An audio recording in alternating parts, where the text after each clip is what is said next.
किसान भाई सुबह से यहाँ पर बैठे हैं और मुझे, क्योंकि आज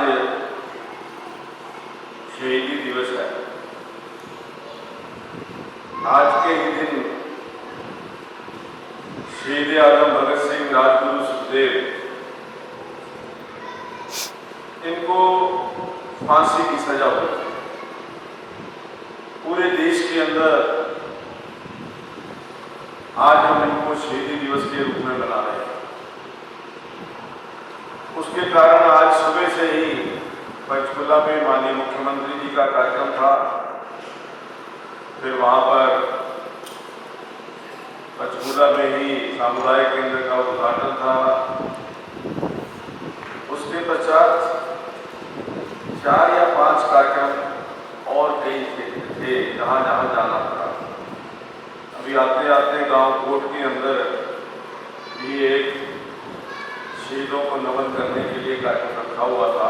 उसमें होते हुए मैं आपके बीच में आया हूँ, लेकिन देरी से आया हूँ, इसके लिए मैं आपसे क्षमा चाहता हूँ, माफी चाहता हूँ कि मैं देर हुई है।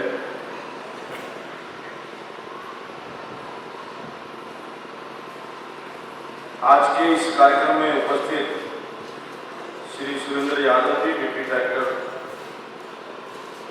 आदरणीय Balbir Singh ji, SDO agriculture, Rahul ji ASCO agriculture, doctor Rajesh Lathar ji, doctor Gurnam ji, कृषि विशेषज्ञ, और हमारी जिला परिषद की chairperson, ex chairperson Ritu Singla ji, Kesar Koshwal ji, Sonu Bariyali ji, जो हमारे किसान मोर्चा के इस जिला के अध्यक्ष हैं, भाई अरुण सिंगला जी, हरपाल राणा जी, हरिपाल राणा, मैं समझता हूँ कि पिछले 20-25 साल से मेरे छोटे भाई की तरह है और हर कार्यक्रम में किसान मोर्चा के साथ पिछली बहुत देर से जुड़े हुए हैं। धर्मपाल राणा जी पार्टी के बहुत ही वरिष्ठ कार्यकर्ता हैं, बबली गुप्ता जी, उपस्थित सभी भाइयों बहनों, नौजवान साथियों, हमारी सरकार किसानों की आय को दुगना करने के लिए जो एक संकल्प हमारे देश के यशस्वी प्रधानमंत्री नरेंद्र मोदी जी ने किया है कि हम किसान को जो पुराने तरीके हैं फसल उगाने के, उन तरीकों से बाहर निकाल करके नए तरीके के साथ वो खेती करें और नए तरीके से खेती करते हुए उनकी जो उपज है, उनकी जो पैदावार है, उसके अंदर बढ़ोतरी आए। एक पक्ष तो ये है कि उनकी पैदावार बढ़े, जैसा आप देख रहे हैं कि अलग अलग प्रकार से बहुत सारी दवाइयाँ, बहुत सारे मेडिसिन, बहुत सारी कई प्रकार की खाद, जिससे निश्चित तौर पर जो झाड़ है, खाद खेती का झाड़, चाहे वो गेहूं का था, चाहे वो जीरी का है, उसके अंदर काफी बढ़ोतरी आई। जो पहले 15 क्विंटल या 18 क्विंटल 20 क्विंटल था, आज 30 से 35 क्विंटल तक उसकी पैदावार हुई है। उसके पीछे जो सरकार के द्वारा नई नई योजनाएं, नई लोगों को, हमारे किसानों को सुविधाएं वो दी जा रही है। दूसरे उसके साथ साथ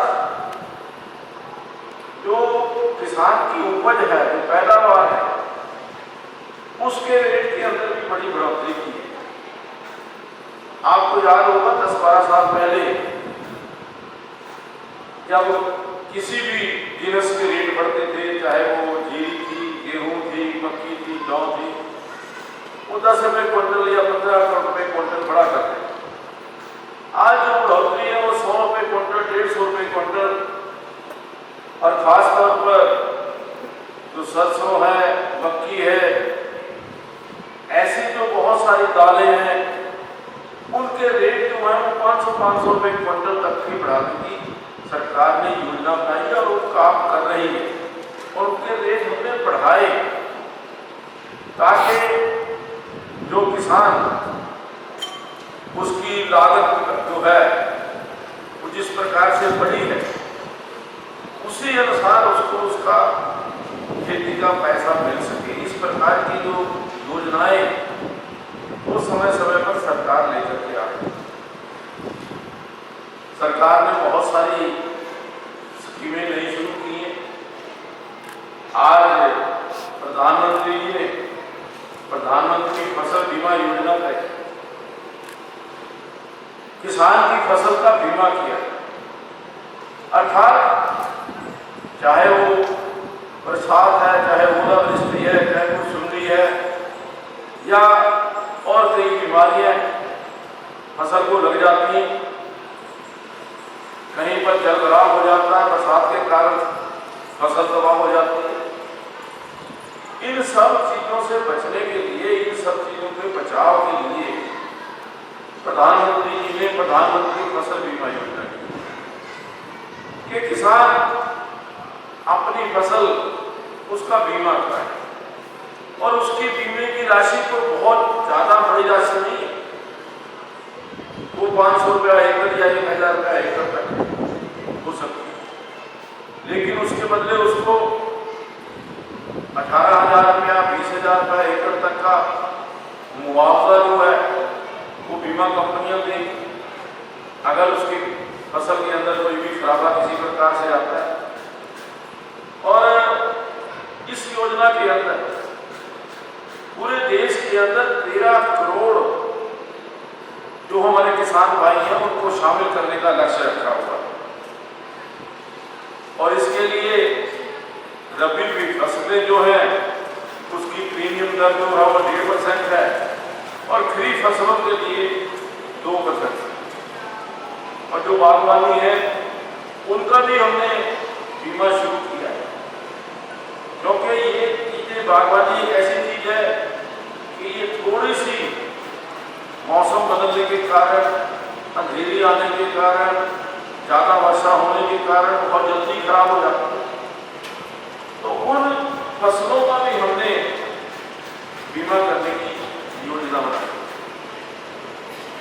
और इसके साथ साथ जो नए प्रकार के जो औजार आए, नई प्रकार की जो मशीनरी आ रही है, उस मशीनरी के ऊपर भी बहुत भारी लोन हम किसानों को दे रहे हैं। उनको केवल लोन ही नहीं, सब्सिडी दे रहे। कई ऐसे औजार हैं, इक्विपमेंट है, जो कई ऐसी मशीनरी है जिसको 50% से 70% तक भी उनके ऊपर सब्सिडी दी जाती है। अर्थात जो किसान है अगर उसके ऊपर 70% सब्सिडी है तो 30% पैसा, मुझे एक्स्ट्रा बता रहे हैं कि 80% तक भी सब्सिडी जो है वो सरकार की। अर्थात अगर 100 रुपये की चीज है उसमें 20 रुपया केवल किसान ने देना है, 80 रुपया सरकार देना। अर्थात सरकार किसान की हर तरीके से मदद करने के लिए तैयार है। ऐसे किसान जो कटाई या ठेके पर खेती करते हैं, वह किसान भी अपने नाम से इस योजना के तहत अपनी फसलों का बीमा करवा सकते हैं। ऐसे किसानों को जमीन मालिक के साथ सेल्फ बीमा, जो कटाई के ऊपर भी लेकर के खेती करते हैं, उनको भी ये सारी सहूलियतें जो है वो सरकार दे देगी। और इसके लिए थोड़ा प्रोसेस है। सरकार ने कहा कि आपका नुकसान हुआ है। पहले तो क्या था कि गिरदौरी करानी पड़ती थी, जो पटवारी है वो गिरदौरी करता था, गिरदौरी दल के लिए स्पेशल गिरदौरी की टीम लगाई जाती थी। और आज मुझे इस बात को कहते हुए बड़ी खुशी हो रही है कि पिछले 7 साल के अंदर जितना मुआवजा हमारी सरकार ने दिया है, इतना मुआवजा पिछले 50 साल के अंदर भी किसानों को नहीं मिला। हमेशा मैं समझता हूं कि हर जब भी कभी नुकसान हुआ है उसकी गिरदावरी हुई है, उसकी पेमेंट जो है हमने कहा है कि 1 महीने 1.5 महीने के अंदर उसकी पेमेंट आनी चाहिए, 3 दिन के अंदर उसकी गिरदावरी होनी चाहिए। इस प्रकार से और इसको जो है इसको आपकी इनकम के साथ जोड़ा गया और इसके लिए एक पोर्टल भी बनाया गया है, मेरी फसल मेरा ब्यौरा।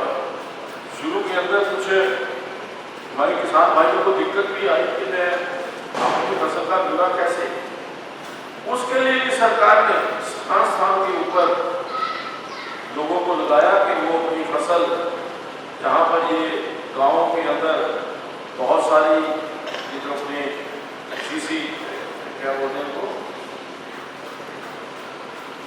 जो CSC सेंटर, जो CSC सेंटर खोले गए ताकि उनके माध्यम से जो अल्प किसान है वो अपनी फसल उसके ऊपर ब्यौरा उसका दर्ज करा सके। बहुत सारी सुविधाएं जो है आज प्राकृतिक खेती के ऊपर जोर दिया जा रहा है। हमारे हरियाणा के ही जो आजकल राज्यपाल हैं गुजरात के आचार्य देवव्रत जी, किस प्रकार से उन्होंने प्राकृतिक खेती के अंदर रेवोल्यूशन लेकर के आए, किस प्रकार से वो खाद तैयार करते हैं, 1 ग्राम खाद का वो तैयार करते हैं गोबर से, उसी खाद से 1 एकड़ जमीन के ऊपर वो खाद डालते हैं, उसके ऊपर खाद डालने का नई नई तकनीकें, नए नए वैज्ञानिक प्रयोग आज किए जा रहे हैं। सॉइल टेस्टिंग के लिए बहुत स्थानों के ऊपर लेबोरेटरीज खोली गई।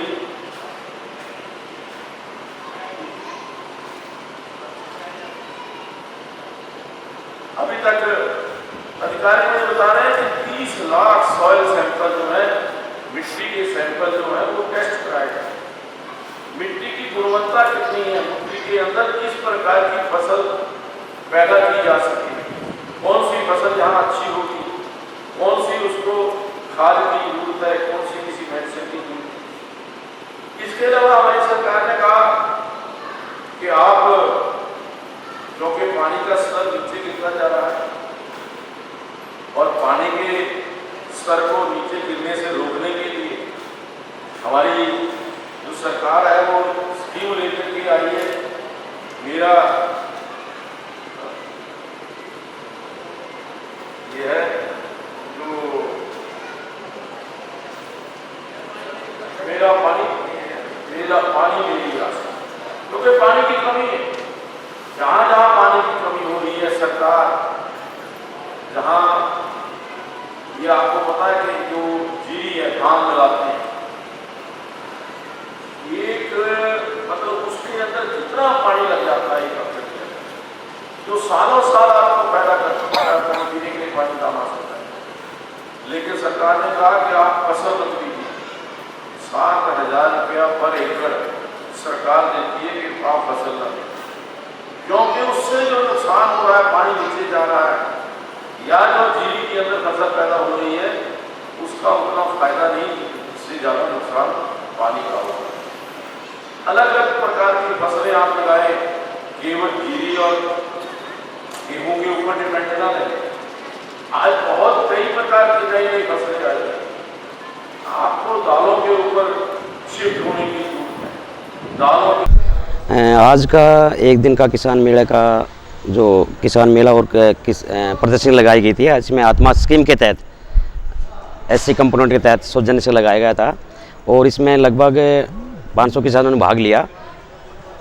और इस प्रदर्शनी में लगभग सभी भी जो किसानों से जुड़े हुए हैं, जैसे horticulture department, fisheries, animal husbandry, IFFCO और जितने भी स्टेक होल्डर हैं उन्होंने अपनी प्रदर्शनी लगाई और न्यूनतम जानकारी किसानों को इसके बारे में दी। और इस कार्यक्रम की अध्यक्षता माननीय अध्यक्ष विधानसभा हरियाणा श्री ज्ञानचंद गुप्ता जी ने इसकी अध्यक्षता की और किसानों से जो भी नवीनतम जानकारी है कृषि विज्ञान केंद्र के वैज्ञानिकों ने इसके बारे में विस्तार से जानकारी दी। और हमने एक फार्मर जो किसान कुरुक्षेत्र से जो प्राकृतिक खेती भी करता है, हम किसानों को भी उसके प्राकृतिक खेती के बारे में विस्तार से जानकारी दी। तो राजकुमार जी ने आपको पूरा विस्तार से प्राकृतिक खेती के बारे में जो बताया, उसी से संबंधित मैं कुछ सवाल आप लोगों से पूछना चाहूँगा और जिस भी किसान भाई को उसका आंसर बताए कृपया सिर्फ अपना हाथ खड़ा करेंगे। मैं जानना चाहूँगा कि प्राकृतिक खेती या नेचुरल फार्मिंग किसे कहते हैं, क्या होती है? जैसे हम सुबह से इसी काम पे लगे हैं, इसी में तो चर्चा हो रही है। मैं जानना चाहूँ कोई किसान भाई मुझे बताएगा कि प्राकृतिक खेती किसे कहते हैं, क्या होती है प्राकृतिक खेती? तो हमारे पहले जो वक्ता ने बात बताई आपने, उसके लिए मैं भान से अनुरोध करूँगा ऐसे उपयोग से कि भाई वो आपसे सवाल करेंगे और आपने धैर्य से हाथ खड़ा करना है और जो सवाल जिन्होंने एक बार जिसका पुरस्कृत हो गया, जिसका नाम नोट हो गया, वो दोबारा हाथ खड़ा ना करे, चाहे उसको पता हो। तो अभी सवाल आपसे 3 सवाल करेंगे, आपने हाथ खड़ा करना है, आगे से पीछे से ये नहीं कि वो रैंडमली पूछ जाए। तो मैं डॉक्टर भान से अनुरोध करूँगा कि आप बड़े धैर्य से सुना। साथियों में आपका ही बच्चा हूँ, आप जैसे किसान हूँ और मैं चाहता हूँ कि आप जैसे भी अच्छे किसान बनेंगे और मैं अपनी वाणी को यही विराम करता हूँ और अपनी कृषि विभाग के सभी अधिकारियों का बहुत बहुत धन्यवाद, आभार प्रकट करता हुआ भारत माता की जय। जो खेती प्राकृतिक होती हो, जैसे कि कुदरत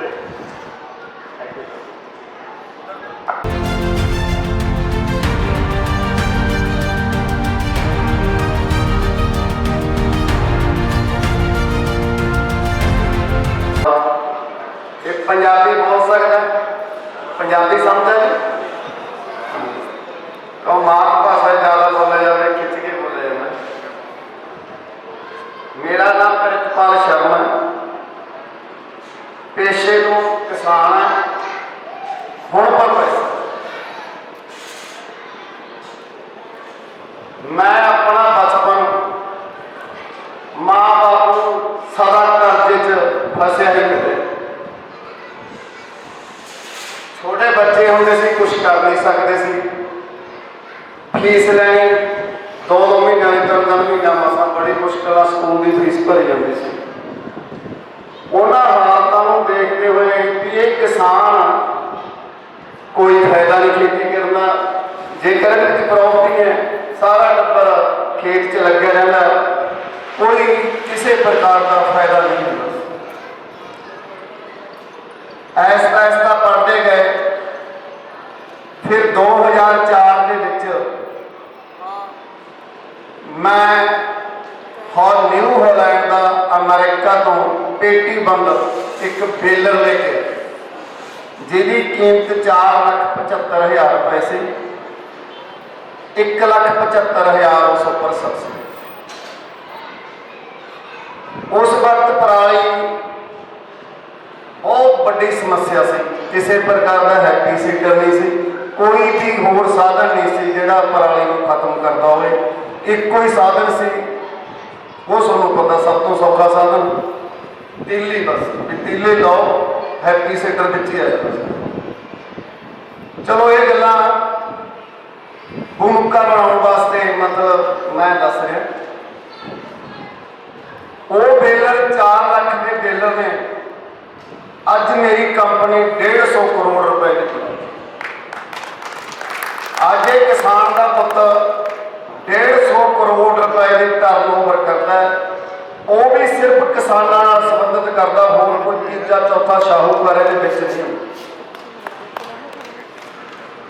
क्यों भी किसान देखो, खेतीबाड़ी यूनिवर्सिटी के अलग तजर्बे ने, डिपार्टमेंट के अलग तजर्बे ने, किसी ने संद बेचने ने, सब जी इंडस्ट्री संद वाली उन्होंने संद बेचने, जिहदे नाल किसान सारा साल मेहनत करे, वो धंधा किसान नहीं अपना सकता। जिस दे पर उसको सारा साल ही काम करना पे, कि दुध का काम करे सवेरे शाम, वो नहीं कर सकता। किसी तरह की दुकानदारी करनी है, 24 घंटे दुकानदारी के ऊपर बैठना भी उसको मुश्किल। सो जो मेरी कंपनी है, पहला मैं पराली इकट्ठी करता सी ते थोड़ी थोड़ी बिकती सी, खेत चों बाहर कर देंगे सी। हुण मेरी कंपनी पराली तो भाप बनाती है, दूसरा पराली तो बिजली बनाती है, और इसकी अज बहुत ज़्यादा डिमांड है। क्यों डिमांड है? क्योंकि कोयले के रेट बढ़ चुके हैं। सबको पता होगा, खबरों च पढ़िया होगा तुसीं भी जिहड़ा कोयला रोज़ दे रोज़ ऊपर चला जा रहा है। जिहड़ी चीज़ कोयला 30 रुपए दे विच पैदा करता है, वो असीं इंडस्ट्रीअलिस्ट नूं 5 रुपए दे विच पैदा करके दिंदे। इस करके साडे कोल ऑर्डरां दी लाइन लगी पई। 2027 तक साडे कोल कोई एक दिन भी अजिहा नहीं जे असीं 10 मिनट इधर उधर वेस्ट करें। 2027 जो आ गया, तुहानूं पता लगूगा एक पंजाब तो बंदा आया सी, वो सानूं रायपुरानी दे विच कह के गया भी जिहड़ी ये पराली है ना, पराली 2027 दे विच अफीम वांगू बिकू। जिस तरह अफीम बिकदी है ना, इस तरह इन्नी महंगी बिक जाणियां ने। और रायपुरानी दे विच, पंचकूला दे विच शायद अगले साल इन्हां बिकनी शुरू हो जाए। क्यों? इत्थे भी एक प्लांट लग चुके हैं राय पुरानी दे विच, फिरोजपुर एक पिंड है, उत्थे एक प्लांट लग्या जिथे 1.25 लाख टन पराली हर साल बचाई। उहदे उत्तों भाप बननी है, उसे तो बिजली बननी। सो ये जो किसान बैठे ने, जो अपने बच्चे को कोई विदेश भेजना चाहता है, कृपा करके विदेश बारे ना सोचे। कोई होर बिजनेस करना चाहता, उसके बारे भी ना सोचे। सिर्फ 40 दिन वास्ते सोचे, ओनली 40 दिन। जेकर मेरे पिछे लगते हैं, मैथों रिटन गारंटी लेते हैं, सही समय पेमेंट का एग्रीमेंट करते हैं, तो 40 दिनों के विच किसान की आमदन 5 गुणा कर दूंगा। 5 गुणा किस तरह? वो बेलर खरीदन, सरकारी अनुदान से खरीदन, सोसाइटी बना के खरीदन, या इंडिविजुअल खरीदन। जे किसी तरह की कोई प्रॉब्लम आती है, फाइनैशियल प्रॉब्लम आती है, तो मैथों लैन, मेरे नाल एग्रीमेंट कर, पैसे कदों देने ने। जो मेरी कंपनी का असूल है, जो कंडे की ट्राली आ जाती है, पैसे उस वक्त उसके खाते में ट्रांसफर हो जाते। जो भी रेट निकलता हरियाणा सरकार का या डिस्ट्रिक्ट पंचकूला के ऑफिसर साहबान, जिस तरह माला के DC साहब, DDA साहब, WE 5-7 मैंबरों की कमेटी बैठ के टोटल खर्चा जोड़ के भी इन्ना टेलर उपर बनता है, इन्ना टेलर के मालिक को आमदन होनी चाहिए। मैं Mrs Manju Gaur, agriculture department, assistant technology manager Barwala. ये आज हम जो ये हमारा किसान मेला आयोजित कर रहे हैं, उसमें आज ढांचे का रजिस्ट्रेशन भी कर रहे हैं हम साथ में। ये ढांचा ये होता है एक ग्रीन मैन्योर, ये जो हमारी जीरी की खेती है उसके लिए बहुत ही लाभदायक है। इसको लगा के खेत में इसकी प्लोइंग करने से खेती जो ज़मीन है उसकी उपजाऊ ताकत बढ़ जाती है। इसके लिए आज ये रजिस्ट्रेशन कर रहे हैं और किसानों का इसके लिए बहुत ही उत्साह देखने को मिल रहा है।